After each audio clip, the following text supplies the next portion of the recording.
अस्सलाम वालेकुम नाज़रीन, आप देख रहे हैं आईएनएन चैनल। मैं हूं शेख अहमद अली। आज की ख़ास बात में हम देखेंगे कई अहम कौमी और बैनुल अक़वामी ख़बरें। रिज़र्व बैंक ऑफ इंडिया ने 2000 रुपये के सभी नोट वापस लेने का फ़ैसला किया। इस सिलसिले में आरबीआई ने सभी बैंकों को मशवरा दिया कि वो फौरी असर से 2000 रुपये के नोट जारी करना बंद कर दें। हालांकि फ़िलहाल 2000 रुपये के नोट नाजायज़ करेंसी नहीं है और उनका इस्तेमाल किया जा सकता है, लेकिन आरबीआई ने बताया कि 30 सितंबर तक ही ये नोट जायज़ करेंसी की शक्ल में सर्कुलेशन में रहेंगे। गोया कि जिन लोगों के पास अभी 2000 रुपये का नोट है उन्हें बैंक से 30 सितंबर तक एक्सचेंज करना होगा। काबिल ज़िक्र बात यह है कि आप बैंक से 2000 रुपये के नोट पर मुश्तमिल बड़ी रकम एक साथ एक्सचेंज भी नहीं कर पाएंगे। आरबीआई का कहना है कि आप 23 में से एक बार में 20,000 रुपये तक के ही 2000 रुपये के नोट बदल सकते हैं। रिपोर्ट्स के मुताबिक इसके लिए बैंकों को स्पेशल विंडो खोलना होगा। इसके अलावा आरबीआई नोट बदलने और जमा करने के लिए 19 ब्रांचेस खोलेगा।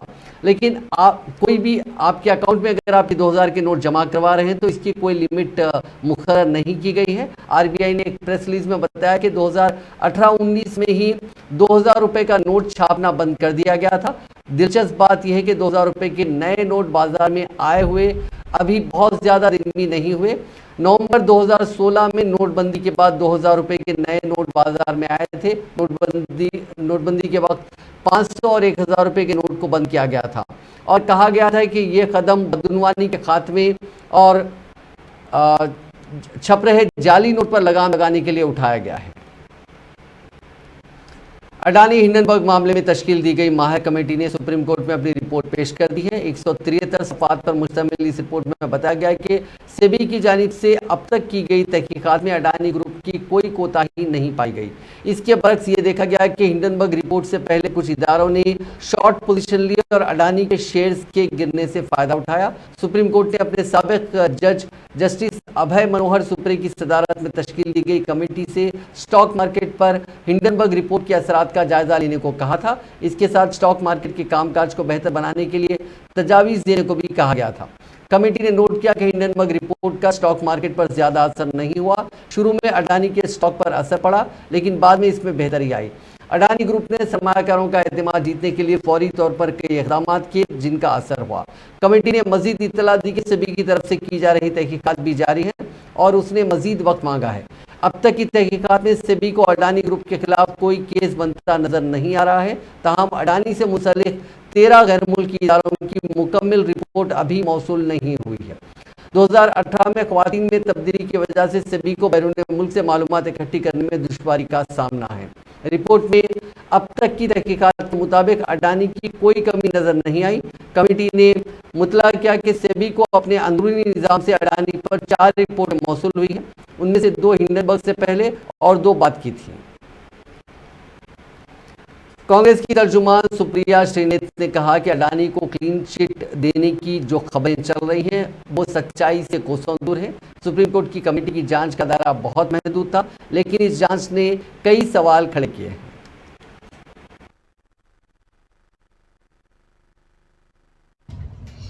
आज यकायक एकदम से टीवी चैनल्स पर ब्रेकिंग न्यूज आने लगी, अडानी को क्लीन चिट, अडानी को क्लीन चिट।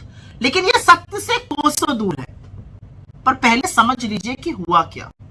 जब अडानी के महाघोटाले के काले करतूतों के सच सामने आने लगा तो सुप्रीम कोर्ट ने एक जांच समिति गठित करी। इस जांच समिति का टर्म्स ऑफ रेफरेंस केवल रिव्यू ऑफ रेगुलेटरी फ्रेमवर्क था। बहुत सीमित दायरा था और उस सीमित दायरे में उन्होंने एक रिपोर्ट दी है। लेकिन यह रिपोर्ट बहुत कुछ कहती है और वो अधिकांश चरण चुंबक मीडिया, गोदी कमांडो वॉरियर एंकर, भाजपा के प्रवक्ता जो अडानी के प्रवक्ता ज्यादा लगते हैं, वो आपको नहीं बताएंगे। तो पहले जो 3 बड़ी बातें इस रिपोर्ट में कही गई हैं वो जरूर समझ लीजिए। इस रिपोर्ट में यह जरूर कहा गया है कि कौन एफपीआईज में पैसा डाल रहा है जो फाइनल अडानी ग्रुप में आ रहा है। फॉरेन पोर्टफोलियो इन्वेस्टर्स को पैसे का स्रोत कहां से आ रहा है उसका कोई हम निष्कर्ष पर नहीं पहुंच सके हैं। तो हमारा जो लगातार सवाल है 20,000 करोड़ किसके हैं, ये रिपोर्ट भी चीख चीख कर वही पूछ रही है। दूसरा अहम बात, और ये बात सुनिएगा ध्यान से, दूसरी अहम बात ये कही जा रही है कि जो 13 फॉरेन फंड कंपनीज हैं जिनका अडानी समूह से लेन देन है, इन कंपनीज के जो ये संशय है कि जो पब्लिक स्टेक होल्डर्स हैं वो असल में अडानी के परिवार के ही लोग हैं। सब मिला जुला गोलमाल चल रहा है और यही वेब ऑफ शेल कंपनीज, जो शेल कंपनीज के माध्यम से पैसे का ट्रांजैक्शन हो रहा था, ये वो वाली बात। दूसरा सवाल, तीसरी बड़ी बात इस रिपोर्ट में पूरी तरह से साफ है कि 4 करोड़ 80 लाख शेयर एलआईसी ने अडानी ग्रुप के खरीदे और ये तब खरीदे जब शेयर प्राइस 1031 से बढ़ते बढ़ते 3859 पे पहुंचा। शेयर प्राइस बढ़ता जा रहा था और एलआईसी लगातार अडानी के शेयर खरीदता जा रहा था और इस खरीदने के लिए एनटीपीसी और पावर ग्रिड को बेचा जा रहा था।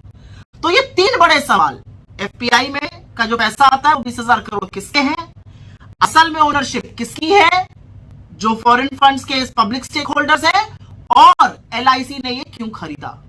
इसीलिए हम कह रहे थे कि इस कमेटी का दायरा सीमित है, इसका व्यापक जांच सिर्फ और सिर्फ एक जेपीसी कर सकती है, जिसका गठन मोदी सरकार ने नहीं किया। और अभी भी दूध का दूध और पानी का पानी अगर होना है तो जेपीसी का गठन करना पड़ेगा, जिसके पास ये अधिकार होता है कि वो इंस्टीट्यूशन से, एजेंसी से, सरकार से तमाम आंकड़े, तमाम डेटा, तमाम चीजें मांग सके। लेकिन नहीं किया जा रहा है। वो अपने आप में प्रमाण है कि इस महाघोटाले को बचाया जा रहा है। लेकिन सवाल तो फिर भी पूछे जाएंगे, 20,000 करोड़ किसके हैं। अब तो सुप्रीम कोर्ट की जांच समिति भी इस बात को पूरी तरह से बयां कर रही है। और एक बात और बता दें, ये वही सेबी है जिसने अभी थोड़े दिनों पहले अपने वकील की उम्र 22 से 25 साल करी थी। ये वही सेबी है जिसने वित्त मंत्रालय ने और एक दूसरे ने खंडन किया। सेबी ने कहा हमने कोई जांच नहीं करी अडानी की, वित्त मंत्रालय कहता है नहीं जी जांच हुई थी 2021 में, सदन में ये कहा गया था। तो कोई तो एक झूठ बोल रहा है, वो झूठ कौन? वज़ीर-ए-आज़म नरेंद्र मोदी G7 ग्रुप ममालिक के सरकर्दा रहनुमाओं के इजलास की कार्रवाई में शिरकत के लिए मेज़बान जापान की दावत पर जुमे को हिरोशिमा शहर पहुंचे।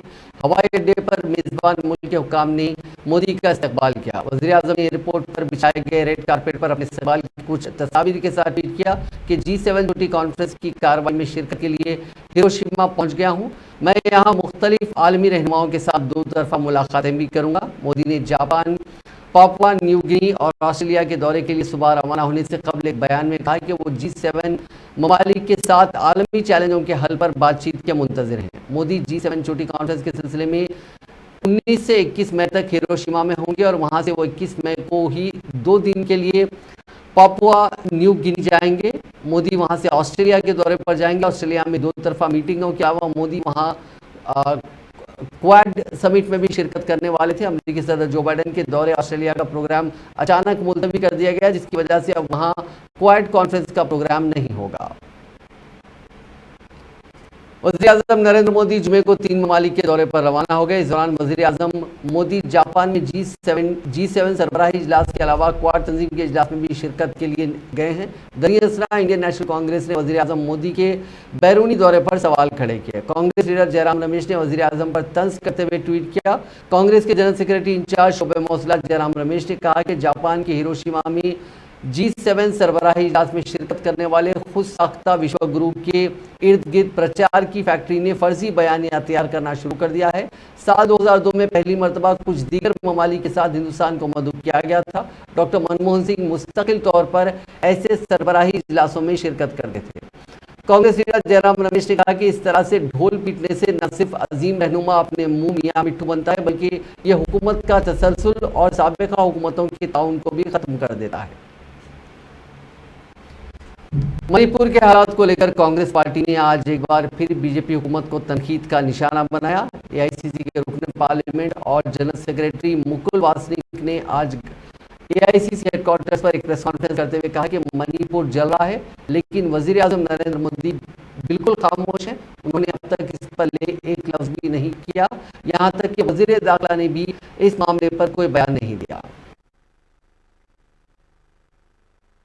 Various affected people and find out the causes which led to this situation and report back to Congress President. In this delegation, Ajay Kumar ji, Sudeep Roy Burman, Bhakta Charan ji and myself, we are there. And day before the committee was announced, day before itself we decided that the next day we will come to Manipur. We drew up our program, sent it to the PCC. PCC in turn sent it to the government. And when we landed in Imphal yesterday, at the airport we were informed that we cannot go to the places which we had planned. We had planned to go to Kangpokpi, Khudrakpam, Churachandpur and Moirang.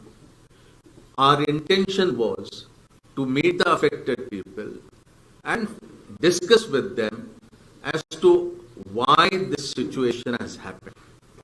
What has happened in Manipur? Since the time Manipur was created into a state, I don't think ever before anything like this has happened here. Not only in Manipur alone, the type of ethnic violence which Manipur has seen, I don't think that in any other state in India such type of violence on a mass scale on the basis of ethnicity may have happened. Government figures say that 45,000 people, more than that, have been displaced. There are several people about whom there is no information.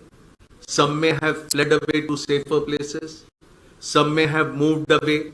Some may have gone to other northeastern states for safety.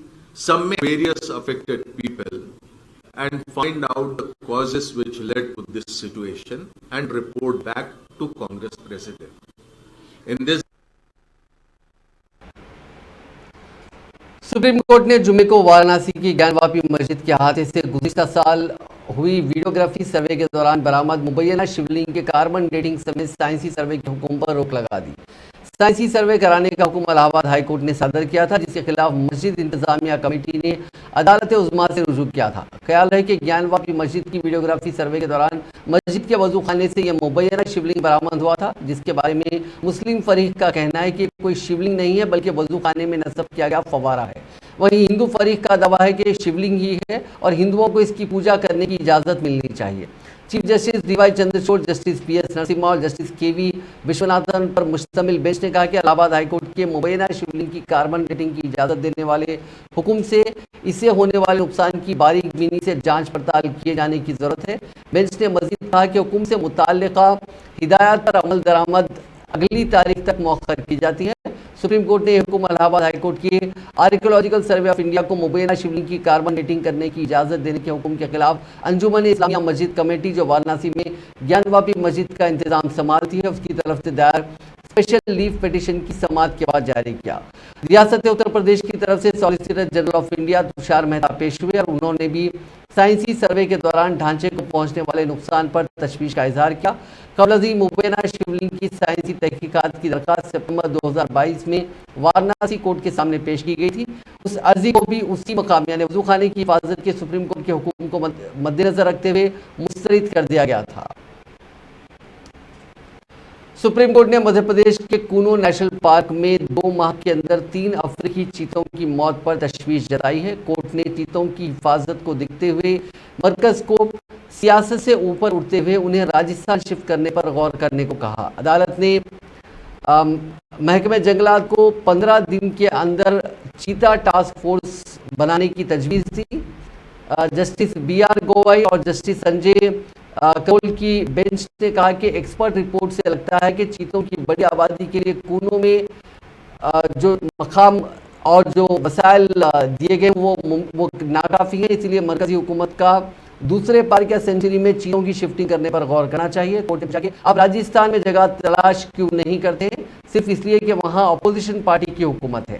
मरकज की जानिब से पेश additional solicitor general Aishwarya Bhati ने कहा कि चीता task force अमवात की वजूहात और उन्हें दूसरी सेंचुरी में शिफ्ट करने के पहलुओं की जांच कर रही है। इस पर कोर्ट ने कहा कि हम हुकूमत की मंशा पर डाउट नहीं कर रहे हैं, लेकिन अखबारों में जो चीता के एक्सपर्ट्स हैं उनकी रिपोर्ट पर ध्यान ना देने की बात तशवीशनाक है, जिसमें वो मरकज़ को चीतों के लिए एक से ज़ायद हैबिटेट बनाने के लिए अलर्ट कर रहे हैं। जुमे को chief justice of India DY Chandrachud ने 2 नए जजों को सुप्रीम कोर्ट के जज के तौर पर हलफ दिलाया। इनमें आंध्र प्रदेश हाईकोर्ट के चीफ जस्टिस प्रशांत कुमार मिश्रा और एडवोकेट के वी विश्वनाथन शामिल थे। इसके साथ ही एक बार फिर सुप्रीम कोर्ट में 34 जजों का कोरम पूरा हो गया। अगस्त 2030 में के वी विश्वनाथन ही चीफ जस्टिस ऑफ इंडिया बनेंगे। विश्वनाथन 24 मई 2031 तक यानी 9 महीने से ज़्यादा मुल्क की टॉप कोर्ट की क़यादत करेंगे। सुप्रीम कोर्ट कॉलेजियम ने 16 मई को सुप्रीम कोर्ट के सीनियर एडवोकेट के वी विश्वनाथन और आंध्र प्रदेश हाईकोर्ट के चीफ जस्टिस प्रशांत कुमार मिश्रा को सुप्रीम कोर्ट का जज बनाने के लिए मरकज से सिफारिश की थी। I, Prashant Kumar Mishra, having been appointed a judge of the Supreme Court of India, having been appointed a judge of the Supreme Court of India, do swear in the name of God do swear in the name of God that I will bear true faith and allegiance to the Constitution of India as by law established, that I will bear true faith and allegiance to the Constitution of India as by law established, that I will uphold the sovereignty and integrity of India, that I will uphold the sovereignty and integrity of India, that I will duly and faithfully and to the best of my ability, knowledge and judgment that I will duly and faithfully and to the best of my ability, knowledge and judgment perform the duties of my office without fear or favor, affection or ill will, perform the duties of my office without fear or favor, affection or ill will, and that I will uphold the Constitution and the laws. and that I will uphold the Constitution and the laws.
Warrant of appointment of Honorable Shri Kalpati Venkatraman Vishwanathan reads as under.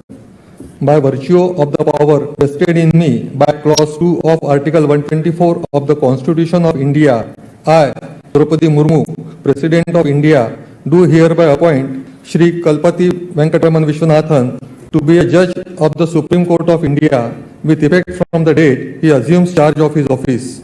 Given at Rashtrapati Bhavan, New Delhi, this 18th day of May, in the year 2023, 28th Vaishakh, 1945 Shaka, in the 74th year of the Republic of India, signed by the President of India. May I now request Honorable Shri Kalpati Venkatraman Vishwanathan to take oath. Congress कायदीन Siddaramaiah और DK Shiv Kumar जुमे के रोज दोपहर 2:30 बजे दिल्ली पहुंचे। वहां DK ने media से बात करते हुए कहा कि हम पार्टी कायदीन को कल कर्नाटका में होने वाले हलफ बर्दारी तकरीब के लिए इनविटेशन देने के लिए आए हैं। उन लोगों ने कर्नाटका इंतखाबात में पसीना बहाया, इसीलिए मैं ज़ाती तौर पर उन्हें इनवाइट करना चाहता हूं। वहां कैबिनेट की तश्कील पर भी बातचीत होगी। जुमेरात की देर शाम दोनों कायदीन ने राजभवन जाकर कर्नाटका में हुकूमत बनाने का दावा पेश किया था। उन्होंने कांग्रेस के डेलीगेशन के साथ गवर्नर थावरचंद गहलोत से मुलाकात की थी। इसके बाद गवर्नर ने सिद्धारामैया और डीके शिव कुमार को हलफ लेने के लिए बुलाया। हलफ बर्दारी की तकरीब कल यानी हफ्ते के रोज दोपहर 12:30 बजे बेंगलुरु के कांतिरवा स्टेडियम में होगी। हलफ बर्दारी तकरीब में बिहार के वज़ीर आला नीतीश कुमार भी शामिल होंगे। उन्होंने बताया कि मुझे सिद्धारामैया और कांग्रेस सदर ने इनवाइट किया है। अगर अपोजिशन पार्टीज साथ आते हैं तो ये कौम के मफाद में होगा। मैं इस डायरेक्शन में लगातार कोशिश करूंगा। रेसलिंग फेडरेशन ऑफ इंडिया के सदर नशीन ब्रिजभूषण शरण सिंह की गिरफ्तारी के लिए दिल्ली के जंतर मंतर पर पहलवानों के धरने का आज 27वां दिन था। खापों की जानिब से महापंचायत और हुकूमत को दिए गए अल्टीमेटम के अब सिर्फ 2 ही दिन बचे हैं, अभी तक किसी की गिरफ्तारी नहीं हुई। ऐसे में 21 मई के बाद इस धरने वो तहरीक को बड़ा रूप दिया जा सकता है। धरने पर आज राजस्थान के साबिक डिप्टी सीएम सचिन पायलट भी खिलाड़ियों से मिलने आए और उनकी तायद की, जहां उन्होंने कहा कि मामले की जांच होनी चाहिए। वहीं एक यूट्यूबर को दिए गए इंटरव्यू में ब्रिजभूषण ने खिलाड़ियों को लेकर कई तरह की बातें कही हैं।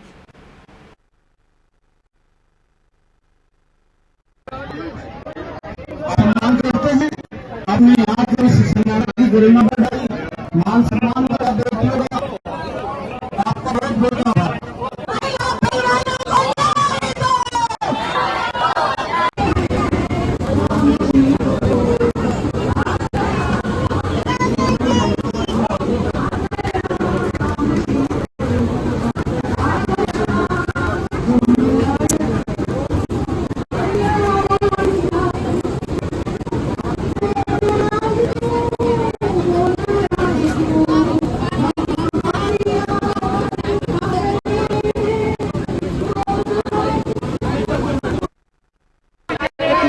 आज 26-27 दिन से हमारे नौजवान साथी, हमारे देश के गौरव, खेल जगत में देश का, प्रदेश समाज, सब लोगों का नाम रोशन करने वाले हमारे खिलाड़ी इतनी पीड़ा में इस वेदना को लेकर इतने लंबे समय से यहाँ पर बैठे हैं, अपनी मांगों को लेकर न्याय उनके साथ हुआ है, उसकी गुहार लगाने के बाद अब तक इंतजार कर रहे हैं कि वो सही मायने में मान सम्मान मिले, उनकी बात को सुना जाए और न्याय उनको मिले।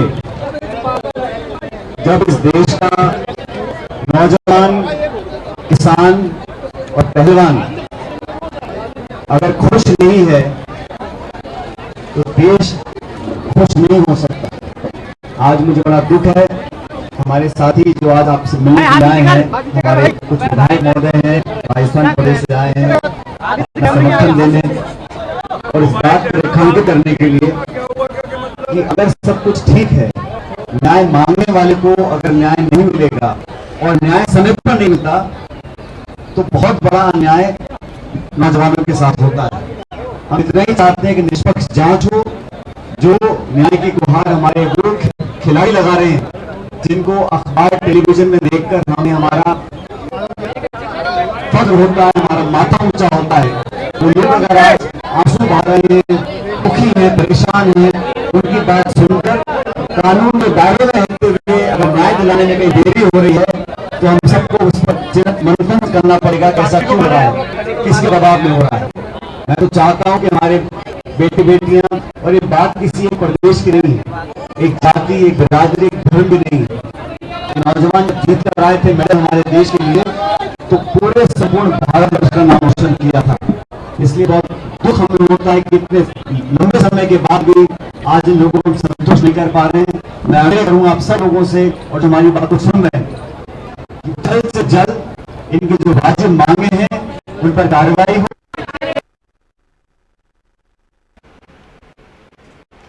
दिल्ली के साबिक वजीर आला, माफ कीजिएगा, साबिक डिप्टी सीएम मनीष सिसोदिया ने एक बार फिर तिहाड़ जेल से चिट्ठी लिखी है। चिट्ठी को अरविंद केजरीवाल ने ट्वीट किया। यह लेटर एक पोएम के तौर पर लिखा गया। इसमें मनीष ने पीएम मोदी पर तंज कसते हुए लिखा कि अगर पढ़ गया हर गरीब का बच्चा तो चौथी पास राजा का राजमहल हिल जाएगा। सिसोदिया ने लिखा कि अगर हर गरीब को मिली किताब तो नफरत की आंधी कौन फैलाएगा, सबके हाथों को मिल गया काम तो सड़कों पर तलवारें कौन लहराएगा। अगर पढ़ गया हर गरीब का बच्चा तो चौथी पास राजा का राजमहल हिल जाएगा। अगर हर किसी को मिल गई अच्छी तालीम और समझ तो इनका व्हाट्सएप का यूनिवर्सिटी बंद हो जाएगी। ऐसे ही उन्होंने मुख्तलिफ अशार इस नज़म में शामिल किए हैं और इसको वज़ीर आला अरविंद केजरीवाल ने शेयर किया है। वजारत कानून गंवाने के एक दिन बाद किरण रिजिजू ने जुमे को अर्थ साइंसेस की वजारत का चार्ज संभाल लिया। इस दौरान उन्होंने कहा कि काबीना में रद्दोबदल मामूल का अमल है और ऐसा नहीं है कि उन्हें किसी गलती की वजह से हटाया गया हो।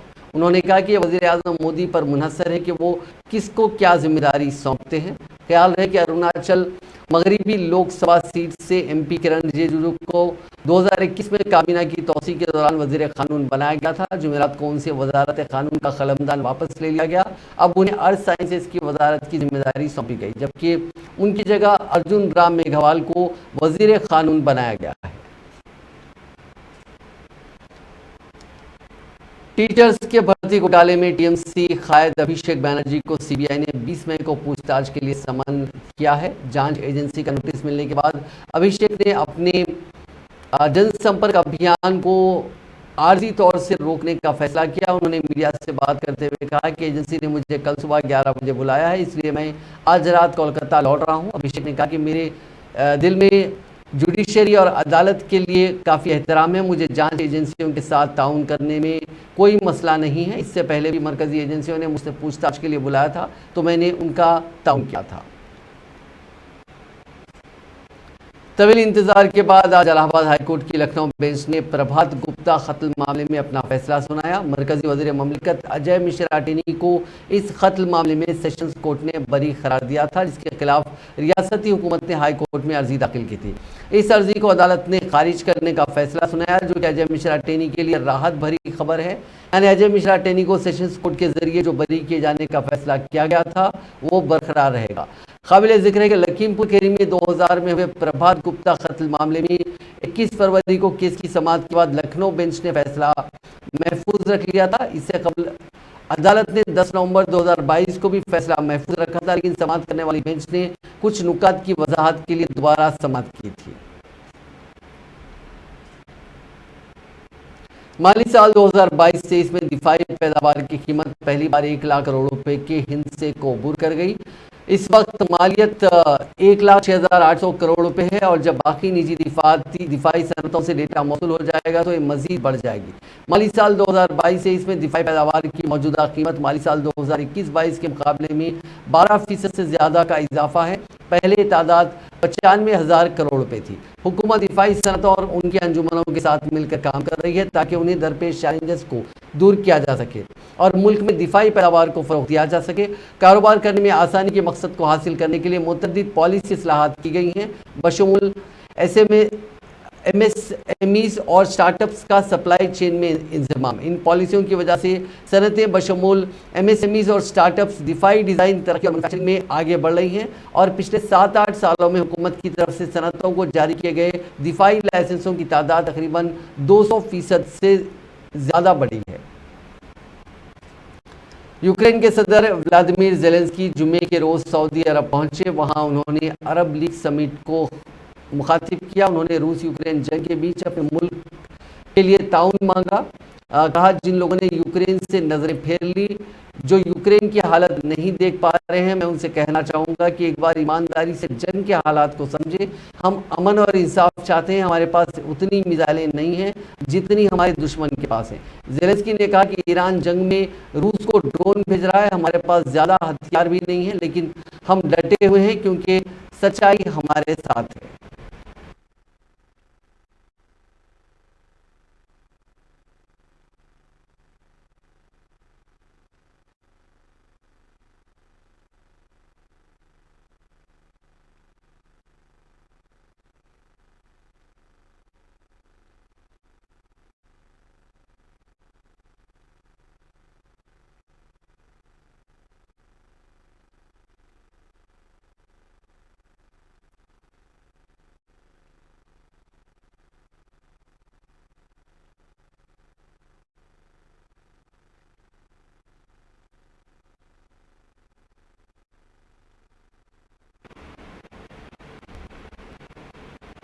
नाज़रीन, आज की खास बात में बस इतना ही। आपसे कल मुलाकात होगी नई खबरों के साथ। आप देखते रहिए IN चैनल।